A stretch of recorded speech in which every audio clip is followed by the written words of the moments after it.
Alors cette semaine, j'ai suivi attentivement le procès de Fabrice A. Personne ne m'a rien demandé, mais je vais quand même donner mes impressions. Alors, il paraît que la justice genevoise s'est discréditée. Sans blague, vous avez vu les images. Fabrice A, déjà, il vient en pantoufle à son procès. Hein. Déjà là, t'as un signal fort quand même. Hein, je veux dire. Alors point 1, déjà, appeler une prison la pâquerette. Le ton est donné. Hein. Imagine l'impact psychologique sur les détenus. Hein. Mais il y a quelqu'un qui réfléchit à ces choses, ou bien il n'y a que moi. On va trouver le nom le plus neuneux possible, la pâquerette. Je veux dire, je suis pas un spécialiste, mais entre appeler une prison l'île du diable et la pâquerette, il y a peut-être un juste milieu à trouver, quoi.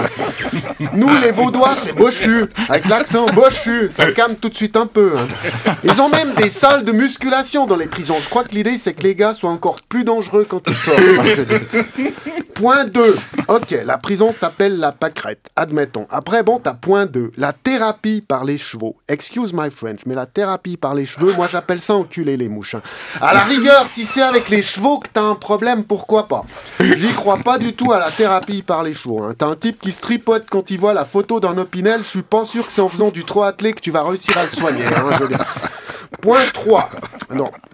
La prison de la pâquerette. Mais vous avez vu les images de la chambre du détenu. Hein. Ah non, à la pâquerette, il disait pas détenu, mais pensionnaire. Hein. Sinon, des fois que le type se rappelle pourquoi il est là. Hein. Parce que là, on est dans une approche anthroposophe, blabla. Mais vous avez vu les images de sa piole. C'est mieux que chez moi. Le gars, il a la fibre optique dans sa chambre. Quoi. Il a des cartes géographiques affichées au mur avec son plan de fuite. Quand tu vois Prison Break, il faut 3 épisodes pour que le gars se procure un stylo. Mais pas à Genève. Le gars, il passe ses journées avec une carte au 1-200 000, c'est tout juste pas s'il a déjà les traveler chèques, une réserve de cagoule, mais ça met pas la puce à l'oreille. Hein. Imaginez le message aux délinquants de la Chondolan qui sont entassés dans leur cellule. Ils voient la chambre tout confort des psychopathes, ils se disent la prochaine fois on fera une plus grosse bêtise, quoi. Je suis expert en rien, mais je m'intéresse. Point 4.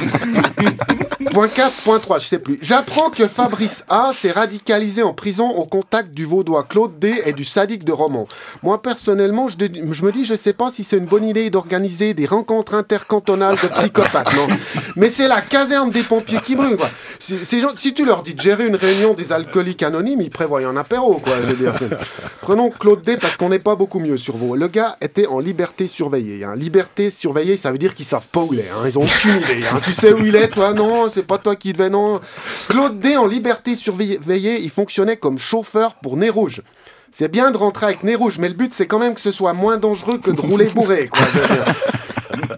Point 5, les psychiatres. Une semaine qu'on entend des spécialistes dans les médias nous expliquer que le risque zéro n'existe pas. Ben alors, prenez-le chez vous, bande de gros malins, quoi, le gars. Avec les psychiatres, il y a aussi le feu à la caserne. Ça coûte cher, les expertises psychiatriques, croyez-moi. Alors que si tu demandes à moi, par exemple, si Fabrice A est récupérable, je vais te dire sans hésitation et ça va rien te coûter. Hein. T'as pas besoin de faire venir Sigmund Freud pour ça. Le gars, il a la tête de Gilles Surchat. Hein.